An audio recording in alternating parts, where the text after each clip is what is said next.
Hello. I am now back trying to sort things out. Did a bit chaotic this afternoon, getting groceries and all the other bits and pieces in the house sorted out before the stream. But I think we are there. Welcome back to Landfill. Hopefully the sound levels are appropriate today. I have not changed anything from yesterday, so I really hope so. And I think you are the first and likely the only one here presently, but if anyone else is around, feel free to drop messages in the chat. It is always appreciated.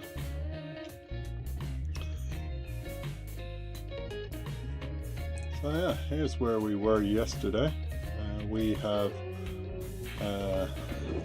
well, I have advanced a little bit from where you guys saw it last. Where we were when I ended the stream was, this was exposed about there, and this edge was still very rough, so I've had a bit more of a work on it, exposed to the end of it. In fact, there was a bit more than I thought.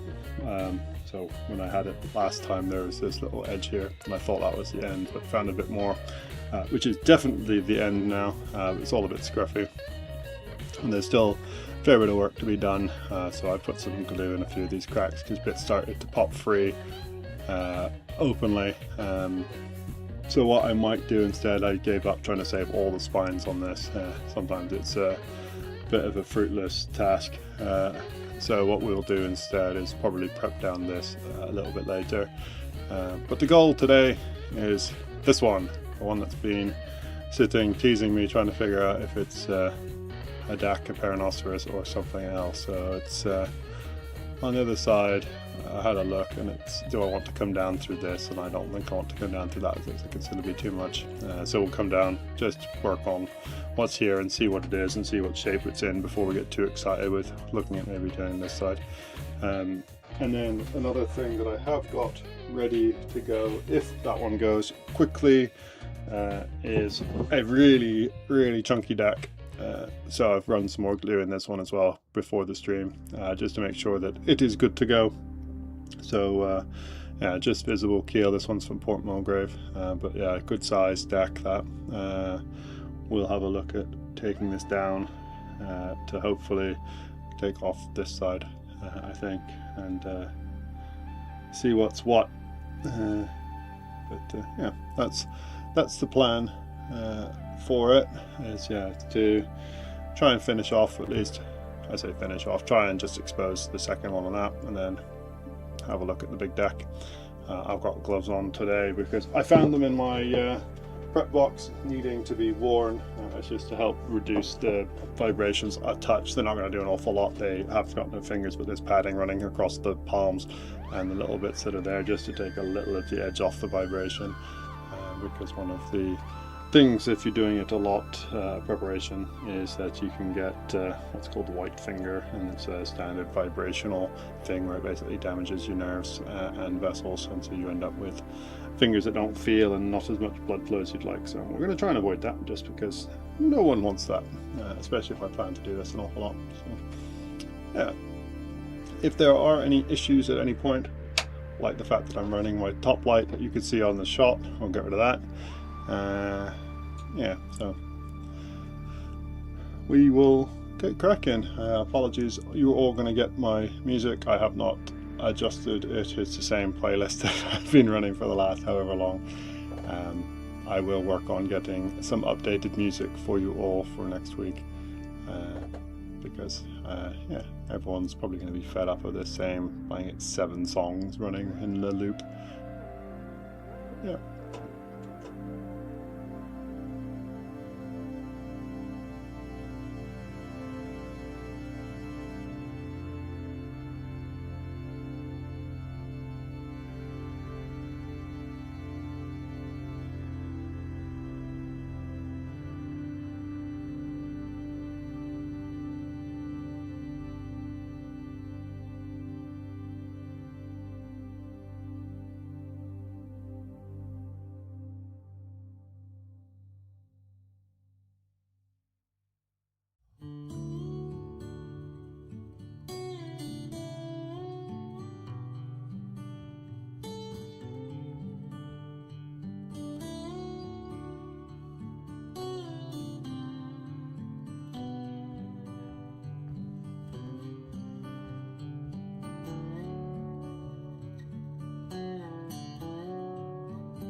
So first goal, all I'm kind of doing at the minute is just trying to figure out which way this is whirling, to figure out which side's the mouth, or where the mouth should be, depending on the level of preservation, and then which side's going to sort of tuck in underneath the mouth border. My suspicion is that this is mouth border and this is edge, just based on the size of things, but I might be wrong, just because the amount that we can see is only a little tiny amount. And so yeah, it's just going to be working down.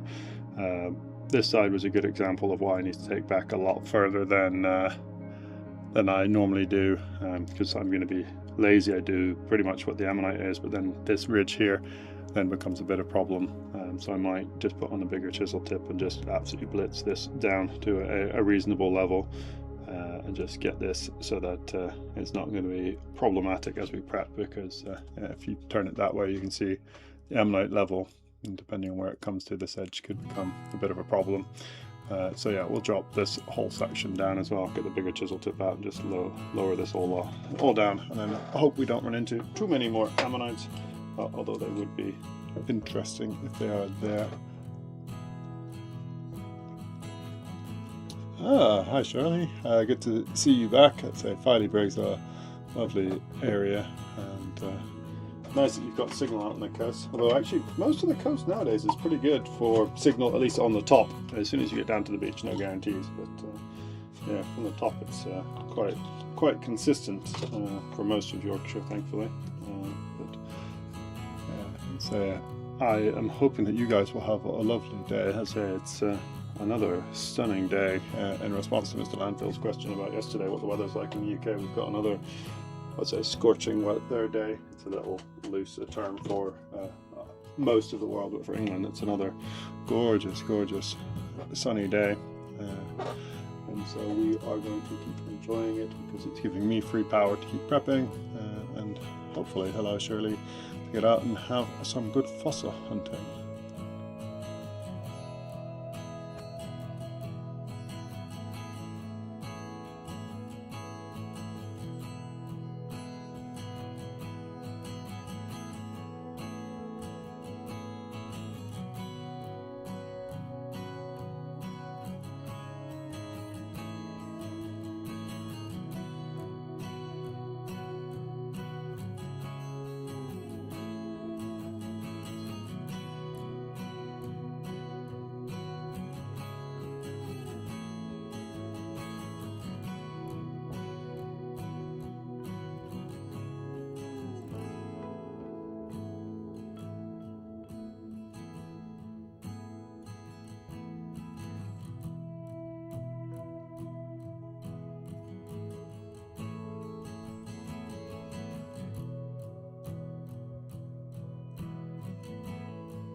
So just to give you all the heads up, what I've just done is switch from the 3mm chisel down to the 2mm point.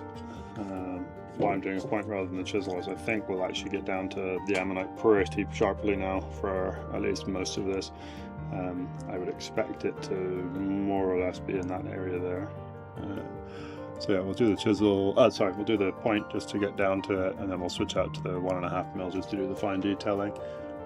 If you are ever interested in what I'm doing with my pressure setup, let me just show you. So at the minute I've just got the ability to just change it all up there. That's how you're controlling my power. So I'm up at it says 30 what 4 whatever. That actually drops when you turn it on the tool. So let me just show you. So it drops down to 30, which is what it's then operating at. I've got a dropout, which is what the thing to the left is. That is keeping the moisture from getting into the line, although Zoic actually say that they don't mind moisture into the mite. It helps keep it lubricated. Andrew shed, just in case you weren't sure where we are. And yeah, so that's all I'm doing. Every once in a while, if I just put the pen down, it's very likely that I'm just adjusting that pressure down slowly but surely, or up, depending on what tool I am switching between, just because you don't need that much pressure when you're close to the ammonite, but then when you're trying to remove lots of matrix, you want to up that pressure, get more power. So that's what we're doing.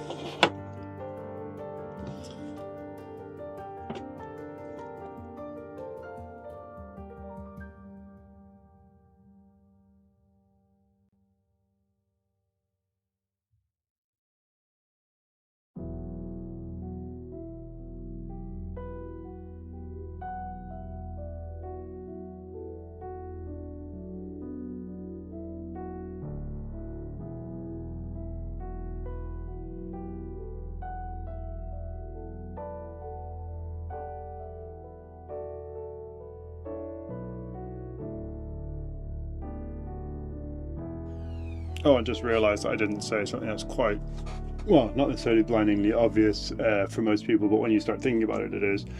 So the points have a much smaller surface area that's in contact with the rock, so they don't need as much force to, or not as much pressure to do the same amount of sort of rock removal at that point. The difference is obviously if you're at a chisel tip, you'll be working on a much larger or wider surface area, and so you need a higher pressure to get the same amount of sort of ability to chip off the little bit of rock that it's in contact with. So it's just worth remembering that the finer the tip, the less power you need, or the less pressure you need in your line to still remove the same amount of rock directly in front of the tip. It's just the size of your chips are obviously going to be a bit bigger with a chisel tip because you're getting a much wider surface area contact at the same time.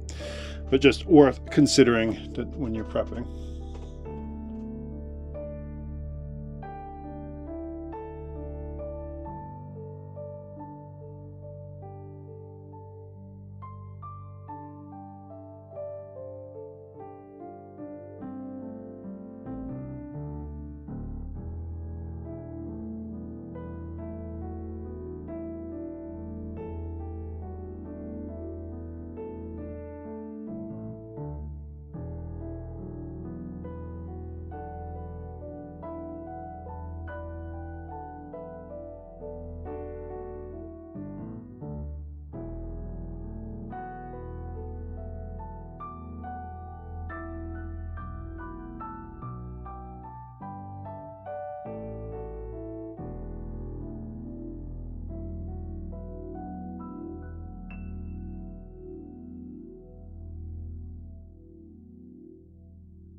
So yeah, we're getting pretty close to the ammonite level. I've probably not given myself enough space again to work with on this side. I've taken it back a lot further, but yeah, because of just the angle that the ammonite is at, you see very quickly how you end up with that ridge there. That may or may not get in the way as we're prepping, but we'll see.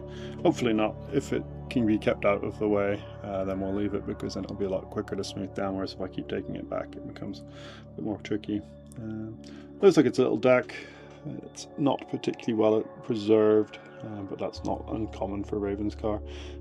But I think most of this here is just old pyrite rot. That's I say rot, but pyrite breakdown component. It's not rotting. It's not got the big fluffy horrible stuff that pyrite does get.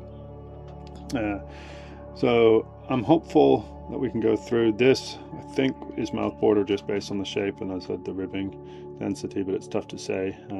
If you ever want to see what a true really nice mouth border on a deck looks like, do have a look at Ethan Houghton's Instagram. I think it's ECH Fossils on Instagram, and he's got one up from yesterday, I think it is, that's just absolutely stellar as far as preservation of the ammonite, but also the mouth border, and it's beautiful. So yeah, that's what they should look like, but if that is mouth border, it's not anywhere near as well preserved as that specimen. But yeah, I can't really do an awful lot more zooming in on this. It's just a small little ammonite, so yeah, we'll just try and swap to the 1.5 mil now. Take this a bit slowly, might put the magnification in the way, and then we'll just sort of work down to it and see what we can get.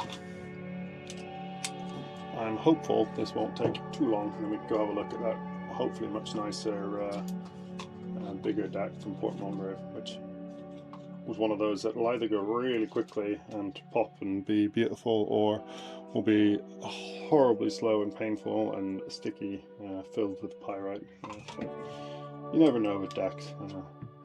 Although deck from Saltwick and deck from Ravenscar, this one's Ravenscar, often are sticky. So it's not a surprise. Anyway, let's get going again.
Yeah, so this is going to be very slow.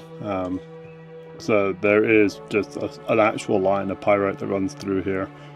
So that sort of greeny color that you might see, it's not the same as all of the pen marks, although a pen mark does run through this section here. But yeah, it continues into this bit, and you can actually maybe see as you get close to it, all of the pen marks go sort of shiny and gold, and that's just working through some pretty solid pyrite. And so this is going to be slow going for this one, because just going to be sticky. That's what the pyrite ones are, unfortunately, is sticky and hard work. But, yeah.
Can answer a couple of fairly straightforward questions now. That is the extent of the ammonite. It's just wrapping around here. It's still covered in this sort of pyritic mess that sits on top of some of these ammonites. Part of the reason they explode so horribly at Ravenscar is they basically pyrite, and a bit more pyrite, so when you hit them there's not an awful lot of separation between the pyrite and the rock and the pyrite and the shell. And so what you end up with is them exploding and just the calcite chambers inside revealing. It is slow going because it's a little ammonite. I want to call it a DAC just because I think that's probably what it is, although it might be a Peronoceras, but I don't think so. I don't see any nodes on any of the bits that we've exposed so far. It is going very slow for the size of the ammonite and the fact it's just a DAC, but I hope no one's in a rush. So yeah, we're at about 40 minutes. No others anywhere to be seen, not on this block at least. So we got the one on this side, which is the exploding Peronoceras, that still needs finish. We'll hopefully do that at some point, maybe off stream, and you should hopefully get some better preservation of the spines. So instead of having them trying to stick out of the matrix, which doesn't work, we keep them on that side. And then we'll just get this one exposed. It may not be finished to the ground or matrix level because I'm not sure that's the most exciting stuff to watch, but we might do it. We'll see how everyone's feeling. Welcome, Escher, or El Escher, or Lesher. I'm not sure the correct pronunciation, but welcome. But yeah, on this one, just the DAC and the Peronoceras, but it's a nice duo. Yeah, and as I said, we'll finish this one off, or at least expose all the way down. Don't know about the matrix, we'll see. That will be either for today or maybe another day. And then yeah, I'd like to get this lovely big deck done, because I think that will be a lot more interesting for everyone. So chuck any questions you have or any comments as I'm going in the stream, and I will pick them up as I can.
And that's quite a nice demonstration. So it's not a big deal that it's come off, but it just will show you. So this here is all the shell, or at least some of the shell that sits on top of the ammonite. So if you look at the ammonite itself, you can't really tell,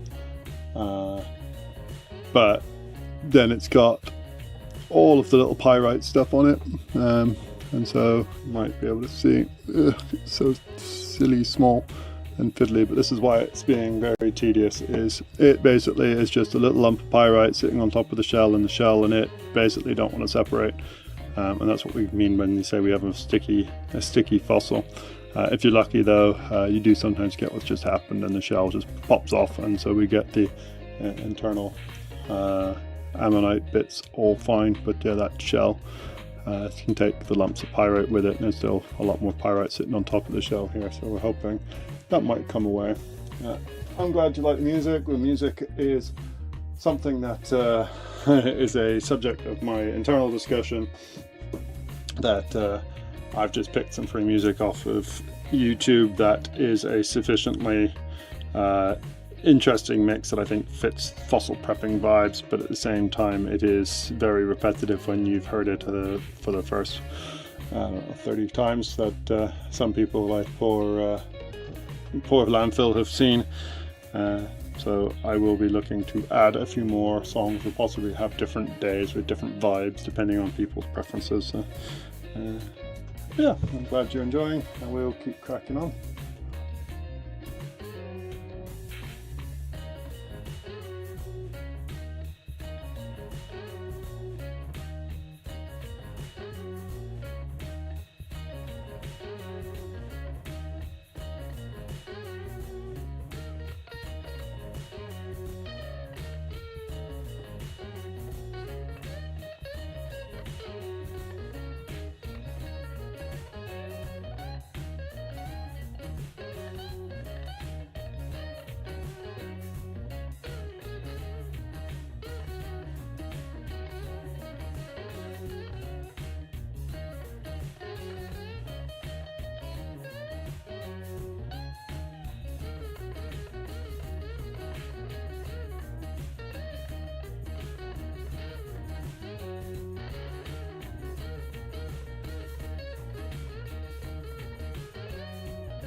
So that's a fun question, not Mr. Landfill's dancing technique, but about is there a way to know if the animal has died prior to burial, or is it killed by what buries it?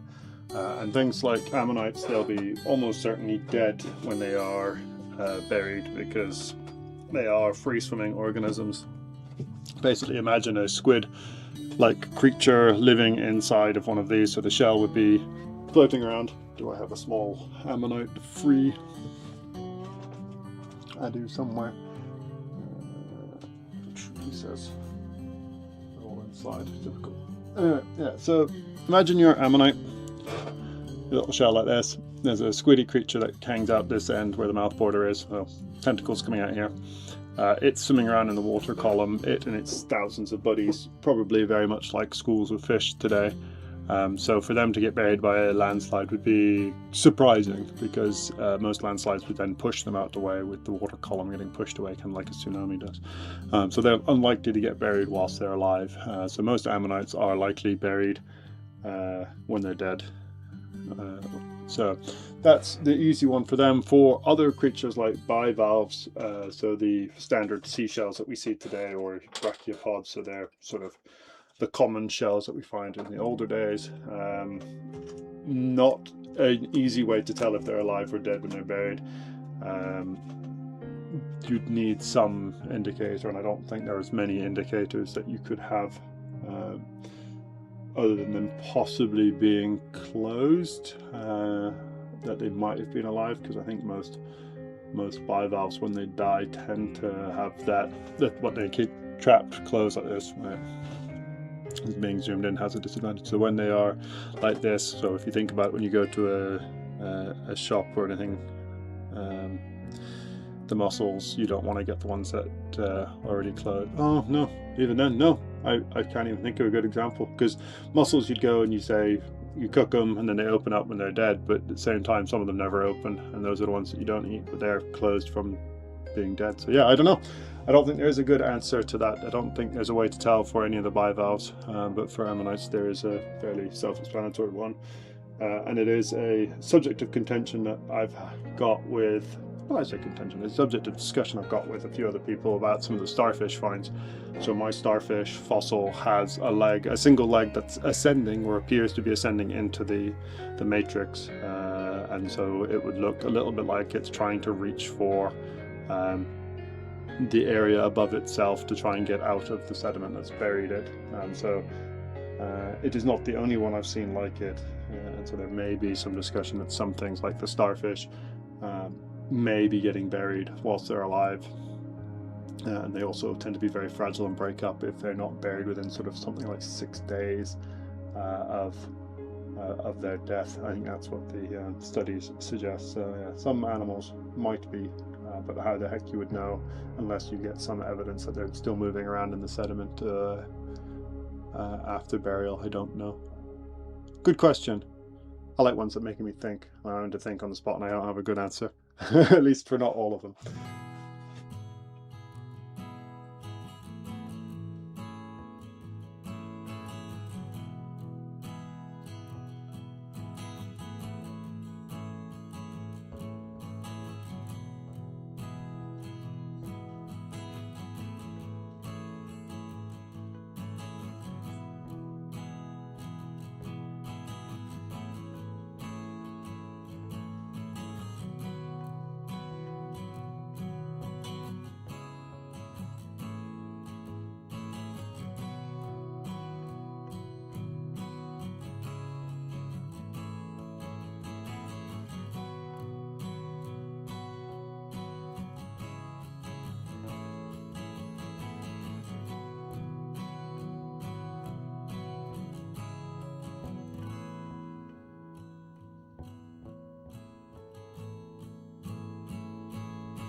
trying to show you something. I don't know how clear this will be. You're in the second camera.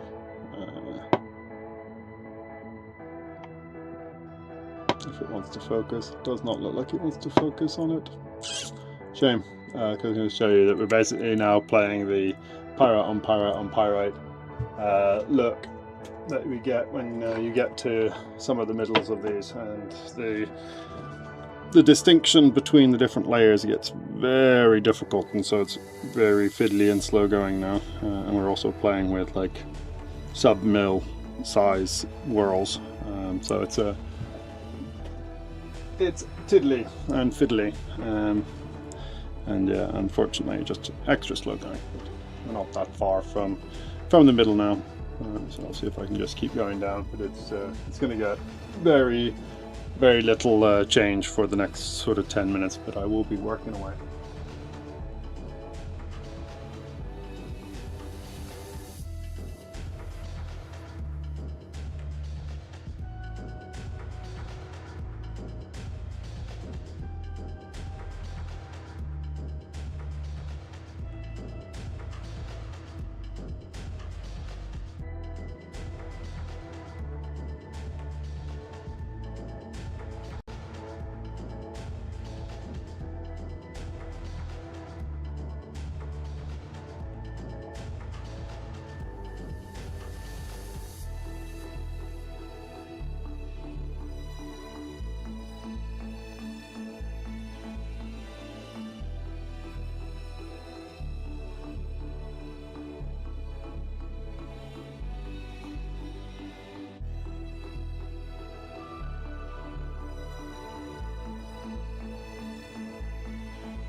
Yeah, so cannot get that down any further. It's as close to the middle as I can get with what I've got, without extra magnification and a much smaller pen.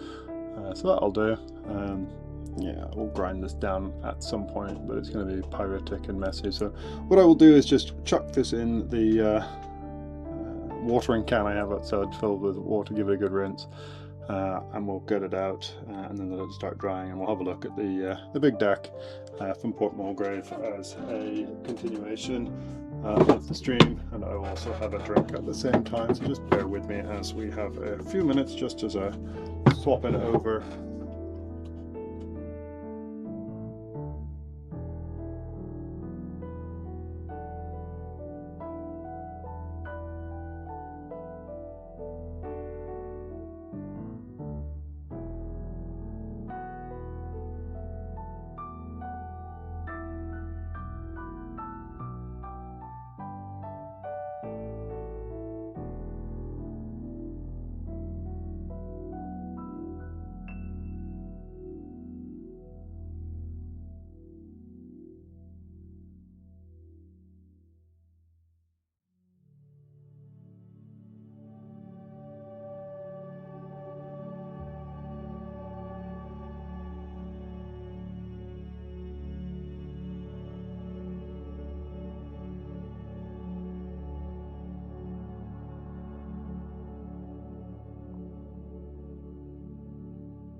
In response to that, Mr. Landfill, they'll stay together. There's no point separating the two when they're that small, or at least one of them is that small. It's probably very rarely worth splitting them, even for people who do this as a full-time living. In general, doubles are not necessarily twice as expensive, but they are more expensive than a single, and sometimes the value goes up quite rapidly for having many examples on a single block. But yeah, for the little DAC itself would be worth £5 maybe at a push. The big Peronoceras maybe 20, 25, depending on how good you think the prep is, but when you look at the number of hours I've spent on it, they're not worth it for most people who are prepping to have spent anywhere near that long on them, and definitely not worth it for them to be fighting with trying to get them all working. But no, I say I tend to keep my fossils together. I tend to like them as original as they can be. Even the discussion about the Peronoceras with that broken outer wall, whether or not it was going to get trimmed back, I think I will probably leave it as it is. There's a little bit more work to do to tidy it up, but when I dinged it yesterday, not expecting it to be where it was and the shape it was in, most of that's actually tidied up as I've been prepping, so that's not so bad. So, yeah.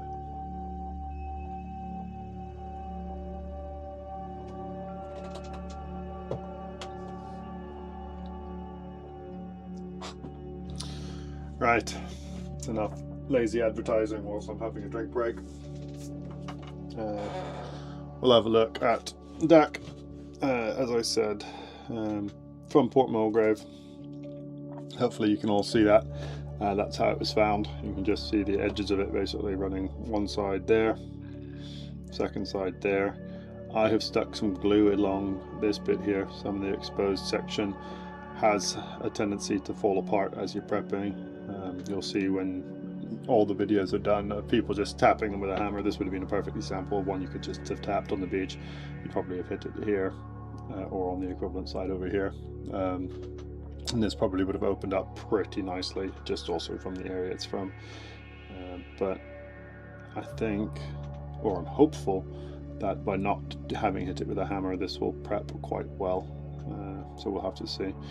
A bit of decision making to be done about how lazy I want to be. So the lazier side, well, I say the lazier side, I'm looking at it, and the thickness is probably higher on this side actually, but it's also missing more of this whorl just because of where it's eroded. So I think if we prep from this side, more of this whorl here, at least the original potential shell might be there. We can always prep the second side if required. But what we will do is just change the tip out. Probably go back to possibly the 2mm. How much matrix do we have? That's kind of determines it for me. Yeah, we'll probably go to the 2mm, and we might do a point just to start with, just to see how we're going.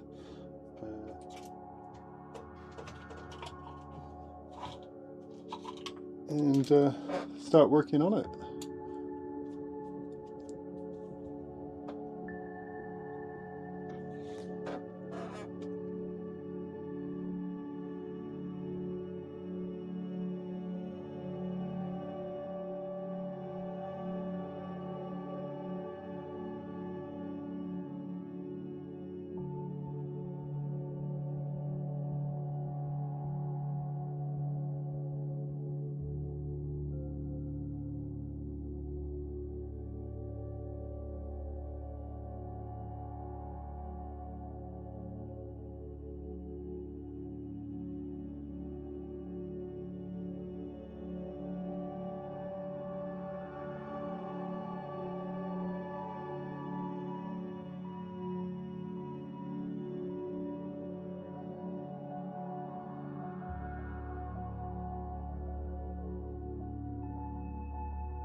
Yeah, it's quite a nice shaped rock as well, and it's yeah, a nice size as you said to work with Escher.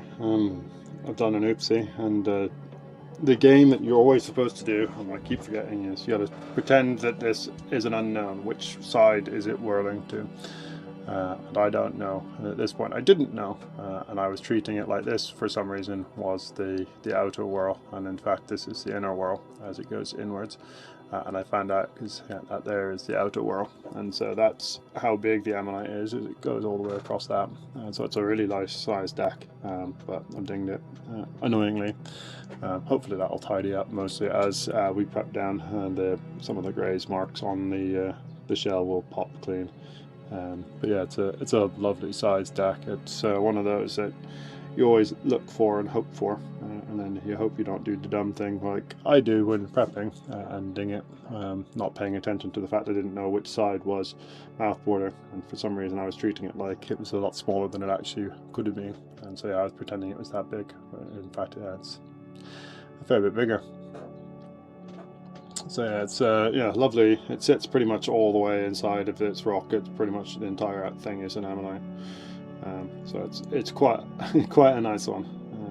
So I will do my best to not do any more of that, and hopefully that, as I said, that little mark there, you'll see, will tidy up as we prep down and get this matrix off.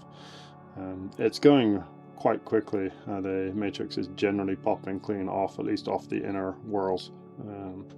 Outer whorls seem to be a little stickier, but I don't know how much of that's just because of the shape of them, or the fact that because of how this was found, this edge here, water tends to get in along those cracks, and so sometimes these bits that are nearer to the edge tend to be a little easier to prep, as they just have a nice bit of separation.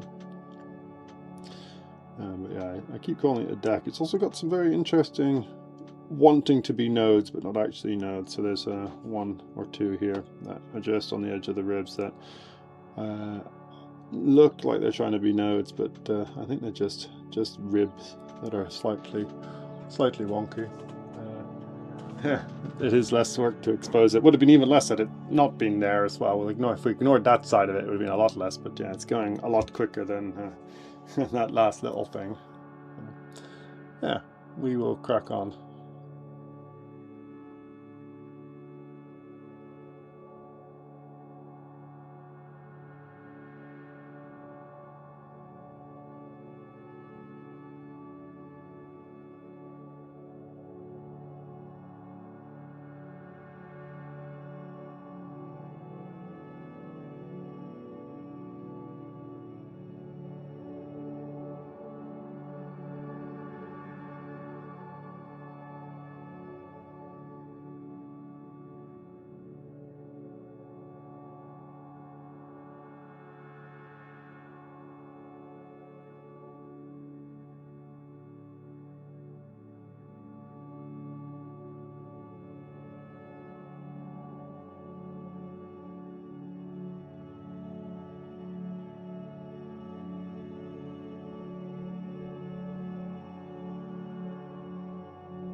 So it's a good bit of advice coming if you're buying nodules or unprepped nodules.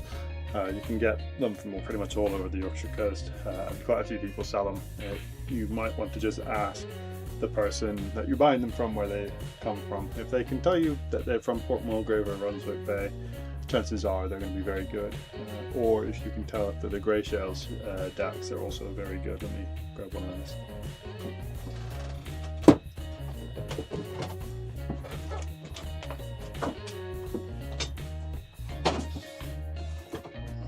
So the grey shell DACs have a very distinct greyness to them, and that's kind of tough to say. This one's a bit yellow, but they tend to be a lighter grey in colour. That's probably more distinct when you see it on the inside. And when you find them, they tend to be the ones that you see advertised as ones that were split, because as you see, they tend to have one ammonite right in the middle of them. They tend to split really nicely. So these ones, and the ones from Port Mulgrave in particular, are the ones that you want to be looking out for, because they have the highest odds of splitting well, if that's what you're going to buy. It's not a guarantee. I've had plenty from Port Mulgrave that have split terribly, but that's a good piece of advice.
And if you see me just keep doing this, just having a look, it's just me keeping an eye on where I expect to run into things. So yeah, like that, you can see the keel. So that would be the plane you'd expect to run into things. So I would expect this needs to all come down still a fair bit more. Not always the case, especially because if you have a look, it's actually quite a long way to come down. But then we know that this outer whorl is on that side, and it does get bigger as it comes around. So we have to just keep that in mind. That's the height that we've got to potentially work with, and we're going to come down to over here. So it's somewhere in between this, and ideally we'll try and find this whorl and actually follow it all the way out so we don't get a surprise again.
Yeah, hey Katie, it is neither stubborn nor little, it's just a big one. Port Mulgrave special. I feel though, that being said, if you're watching the beginning of the stream, yes, it was a stubborn little deck to start. We're now working with quite a big deck. So Port Mulgrave, what we were working with when we first saw it was that. So a lovely big chunk of keel sticking out. It's been behaving for the most part, although I was not paying attention to where I thought outer whorl would be, and so found it out here a little surprisingly. So it means it's quite a good size, but I'm still trying to then track this outermost whorl around because it seems to be down quite deep on this side to then come back up to here. So it's yeah, just being a little tricky in terms of its layout rather than being tricky with the rock. So just slowly working down, trying to find this whorl here, and then I'm going to try and find out where it comes all the way around to, although I keep saying that's what I'm going to do, then spend a lot of time at the mouth border and work back. But yeah, let's work with the bit that we know, hopefully, and see what we can do.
Yeah, this port one's a lovely size. It's one that 9 times out of 10 you'd sit there, pick it up and be like, just give it a tap. Glad I didn't, because I think a lot of this here would have exploded. I super glued this up when I started, or before I started the stream.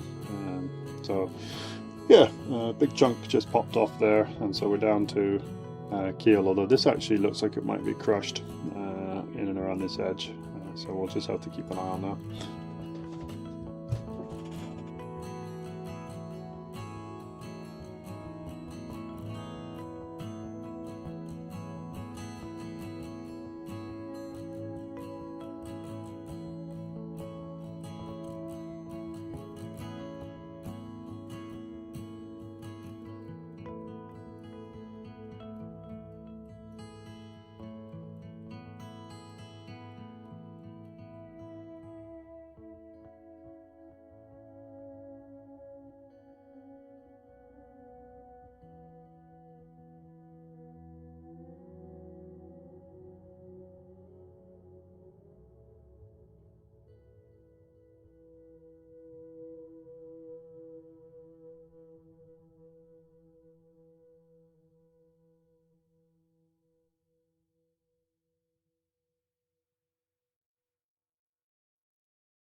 Yeah, very concerned that this one's going to be crushed horribly on this side. So this side is definitely crushed here.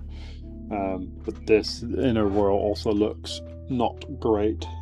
Obviously we can't tell for sure until we get down to get a bit more of this matrix off, but it's definitely not as nice as this bit is. So we shall see. But yeah, a bit of a shame if it's going to be crushed all the way around, but we'll see.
So hi, Debbie Vort.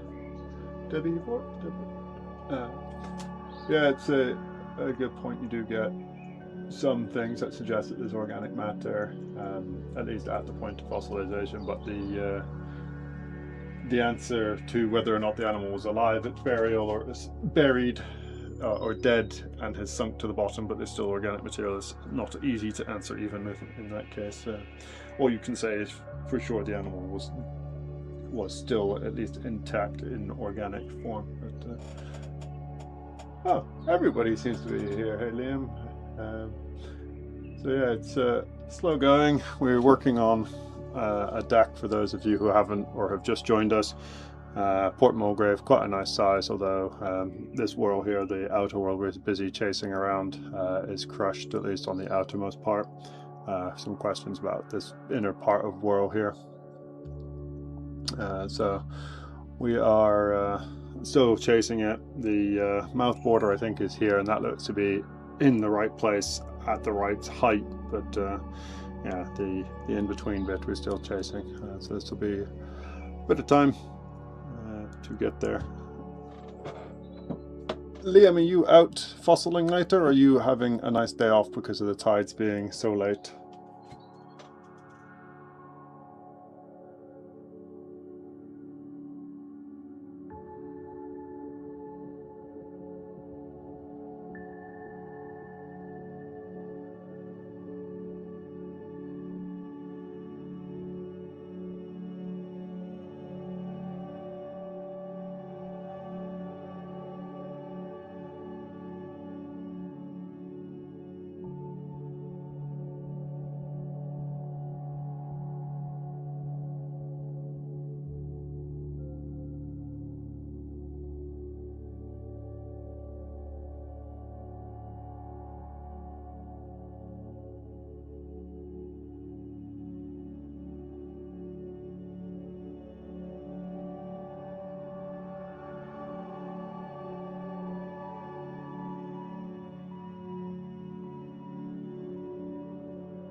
Nice to have the day off.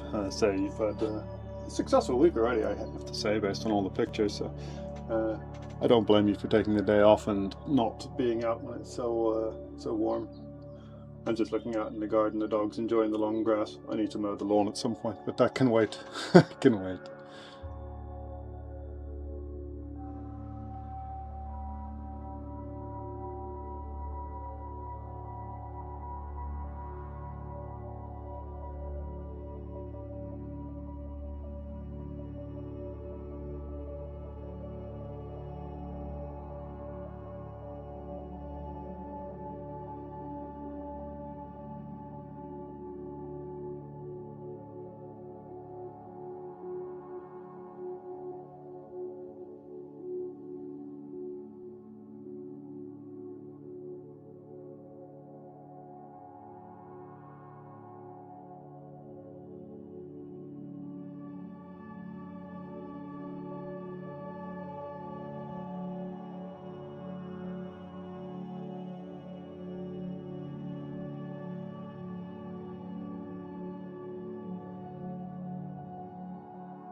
Yeah, cheers. I say feel free to come and go, drop questions in. It does help. It's going to just take a while. I am not the fastest prepper.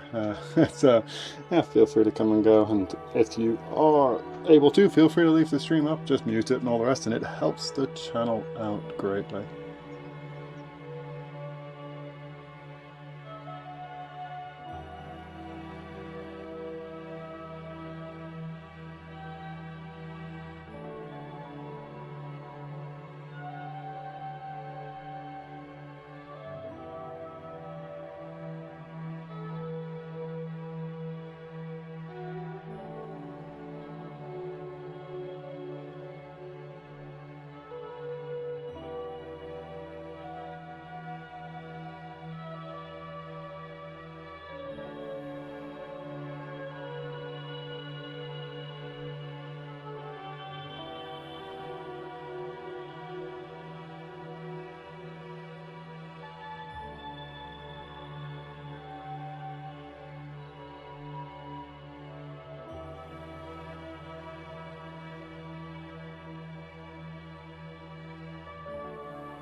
So I'm glad this has been nice for you guys to watch. I say I'm quite happy for it to be background. That's what I kind of intended it to be. I got an awful lot of time to just keep prepping. So I'm glad you're enjoying just watching that, and yeah, enjoy the lecture. The Origin of Life is always a fun one.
I can't speak to Debbie Vort's lecture landfill, but I can say for people who are keen to keep your learning going, just have a Google for free online paleo lectures. You'll find that the University of Alberta at least did do an awful lot of them, including a really good one on dinosaurs.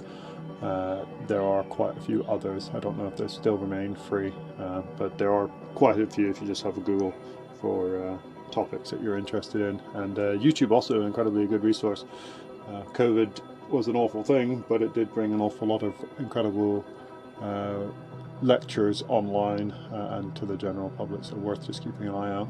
I know there's one of my go-tos for figuring out about the geology of the Yorkshire coast is on there, given by a different Liam Herringshaw, about the geology all the way along the Yorkshire coast, and that's available online on YouTube as well, so yeah, do have a look-see if you are interested.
Yeah, so we're in Yorkshire, or at least I am currently living in Yorkshire, Old York, or just York for the rest of us.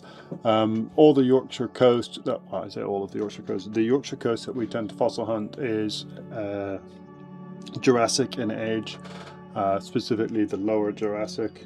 In old terms, it is the upper Lias. We're looking at about 180-ish million years old.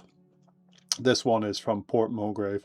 The nodules form around the fossils usually, and they form these limestone nodules, but in Yorkshire they are filled often with large amounts of pyrite, and that will be because the depths of the ocean in which they're forming was at least partly anoxic, so there's a lack of oxygen, so that iron, instead of rusting away, forms into iron pyrite, and so that often ends up inside or as part of these nodules. The ammonite we did earlier, that other Dactyloceras ammonite from Ravenscar, showed it off really nicely because it was just pyritic as all hell, and so super shiny, super fool's goldy. This one is slightly more forgiving. It's from a place called Port Mulgrave, which is generally slightly lower in the geological sequence, so it's slightly older, but I mean, slight is a matter of how much, not very much difference in the age. And at Ravenscar you get, in fact, the sequence that this comes from, but for whatever reason the ammonites at Ravenscar tend to be what we call sticky, and that's just the pyrite content, and the matrix adheres nicely to the rock. We do get fossils preserved in the shales, but in general the ones in the shale don't have middles, so we tend to not collect them, although you do see in a lot of the YouTube and Facebook forums people showing them off, but for the most part they're not collected by regular collectors because they tend to not have middles and they tend to fall apart when you've collected them. But that being said, if you're lucky, you do find other bits and pieces in the shales, the mudstones and shales, and Liam of the Whitby fossil, not the Whitby fossils, the Forgotten Fossil, sorry, who was in here earlier. He has a lovely little ichthyosaur bone block that was in a little shale slab earlier this week or late last week that he found. And you do get some of the, at least possibly mouth parts, the anaptochi or aptochi as they're called, that come from ammonites that preserve in the shales as well. So we do keep an eye out for them in the shale, but generally not collected. And so you'll see mostly what I'll be prepping are nodules like this. We always describe them as burger buns because you get one side that looks like this and the other side before you remove all the matrix kind of looks the same. And so that's a good indicator for us that there's something in them. And then that's what I saw when I picked it up, was just an edge, just a keel. And so that's what was the indicator, and now just slowly removing it all, but it's going slowly because it is crushed, and so bits where I'd expect them to be are not exactly where they are supposed to be, and so this whole section on this side is flattened.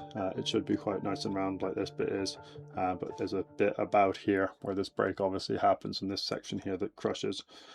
In some species it's very common, the Pseudolioceras species, which I prepped a few of earlier in or last week, the ones that look like this, they tend to regularly crush, at least the outermost whorl, but Dactyloceras are not as commonly crushed. This one clearly didn't get the memo.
But it's starting to get interesting as we're prepping, as I'm trying to find where this whorl connects up with this whorl.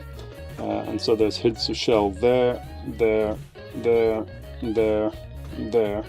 And none of them go into what I would consider a nice whorl, which will be interesting to see if it's just like an outer part that's exploded off. So you do see the shell has this lovely sort of white, and I appreciate that it might be a bit tricky to see with the image, but this white shell does exist on it, but whether that's exploded off completely or if there's an intact whorl with it just pieces that have like fractured away, we will have to see.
So to keep you in the loop of where we're at, I have a suspicion that this whirl, as we know, is squished, at least here, as it comes around, it breaks into several pieces. So there's a bit here that looks kind of like the Peronoceras we did earlier, where I think parts of the other side have started to creep up, and this has collapsed all the way into itself.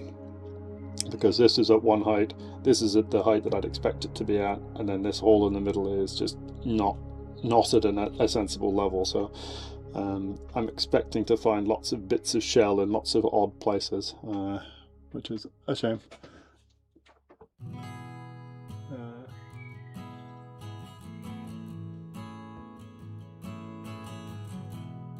So with regard to the spiraling, I think it depends on which side you're looking at it. From this side, it'll go that way. If you turn it over, it goes that way. So that's part of the challenge when you start prepping, is just to figure out which way it's whirling. But that's also just dependent on which side you're prepping, whether the mouth border is on that side or that side, for example. So it could be either way. But yeah, mouth border on here it's whirling inwards, and yeah, this outermost whirl is going to be a bit of a mess, but well, it happens. One day we're going to get a really nice one all the way around, but it is not today.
One thing I can say this year is there is a difference when it comes to the gastropods. They do have a right or left directionality to them, and actually can make a huge difference to populations and their interbreeding, because I want to say there's something really silly like they only breed with the same directionality, so you can end up with populations very quickly splitting and becoming new species if they whirl or have an individual that whirls the other way.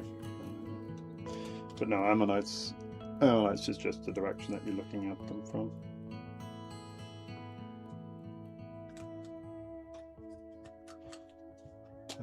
I'm going to stop chasing this outer whirl for a little bit. Well, this might become an off-stream jobby, but what I will do is have a look at seeing if we can find the rest of the middle of this. So I've just changed a point, which hopefully should make that a little easier.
Yeah, the weirdly it is all about having the door open while streaming, and it seems to work very well.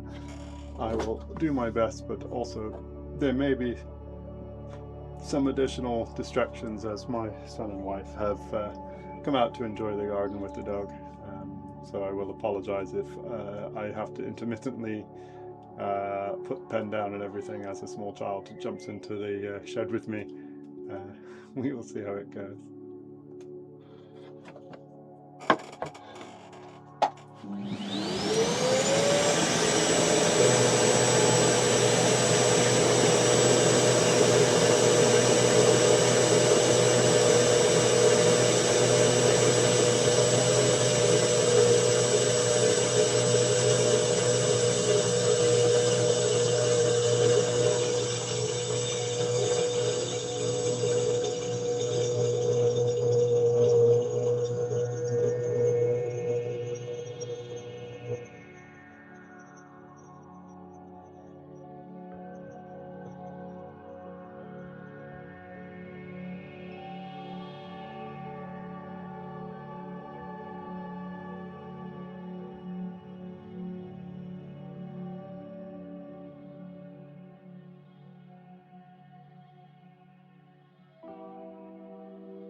Well, my bad.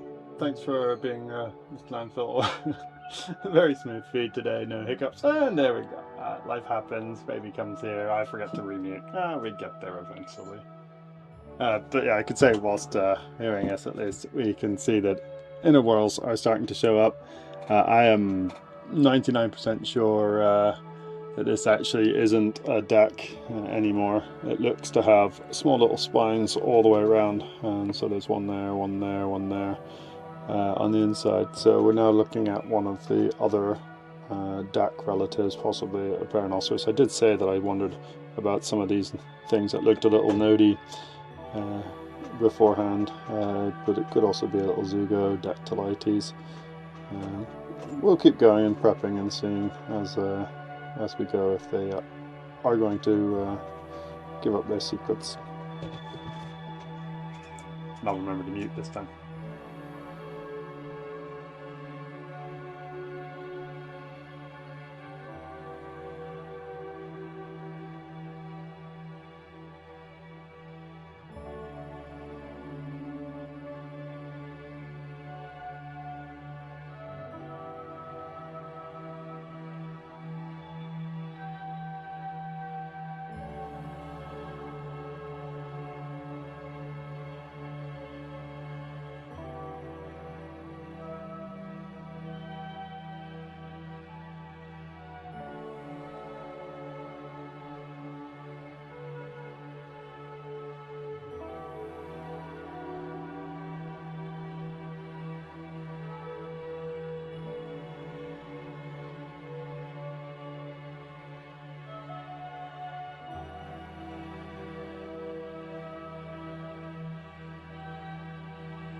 I'd say it's the hardest part of doing prep is trusting the process.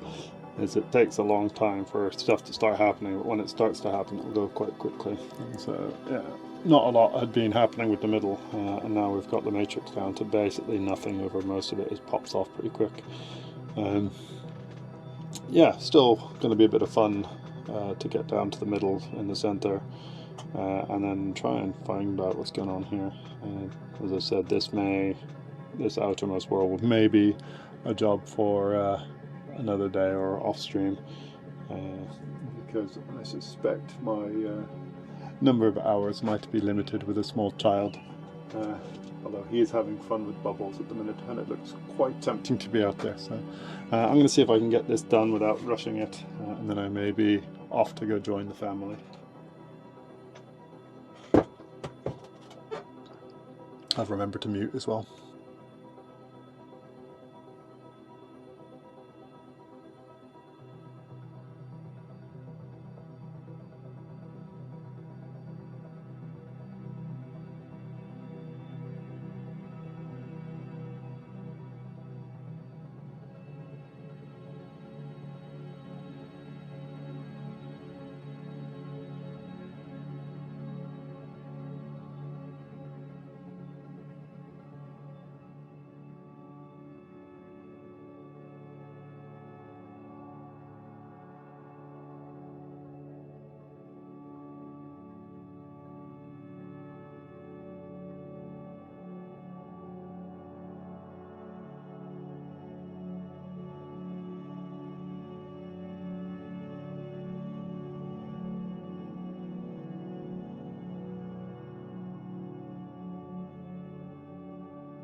Mr. Landfill, you jinxed us. It is not there, annoyingly.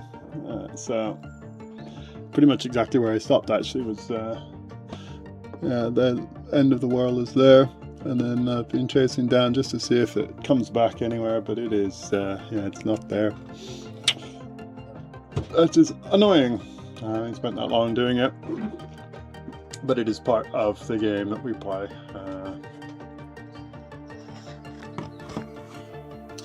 Not every fossil is going to have its middle.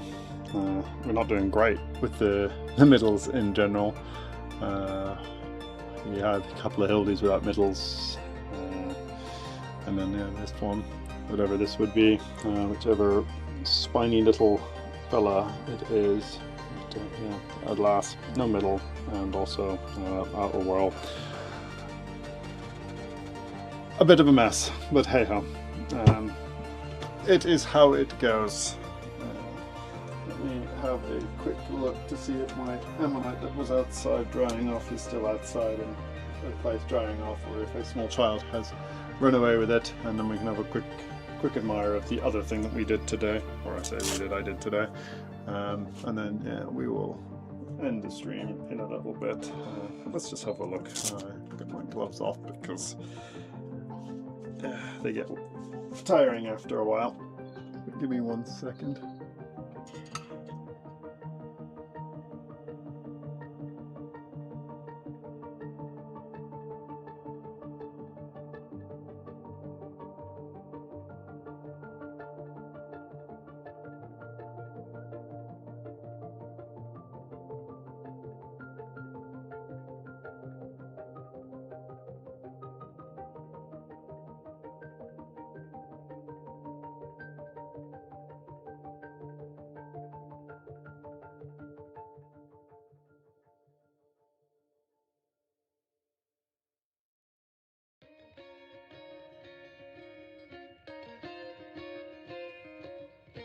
Right, so that was the other one we did today. Had a bit of a rinse.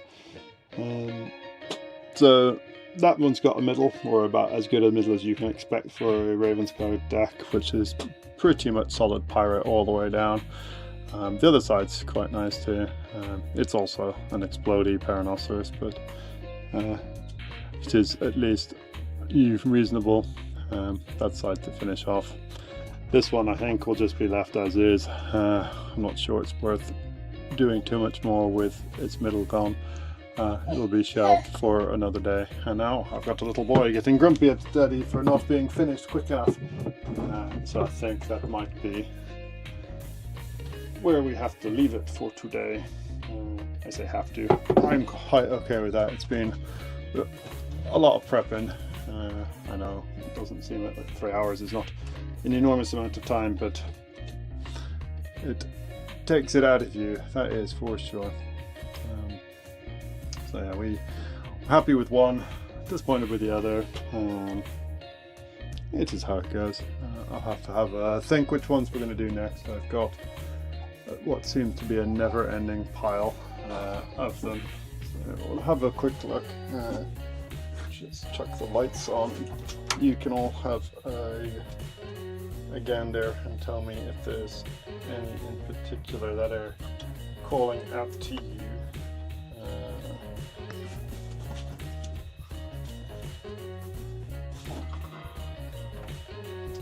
So yeah, there's this whole box of things, and there's a lot of them in here that are calling out to me. There's one that I really would like to just get finished, which is a beauty of a pseudo that needs to be done. So I might do that one next time. That's gorgeous. But if anyone has any species preferences, at least from the upper Lias of Yorkshire, we probably have most of the common ones at least.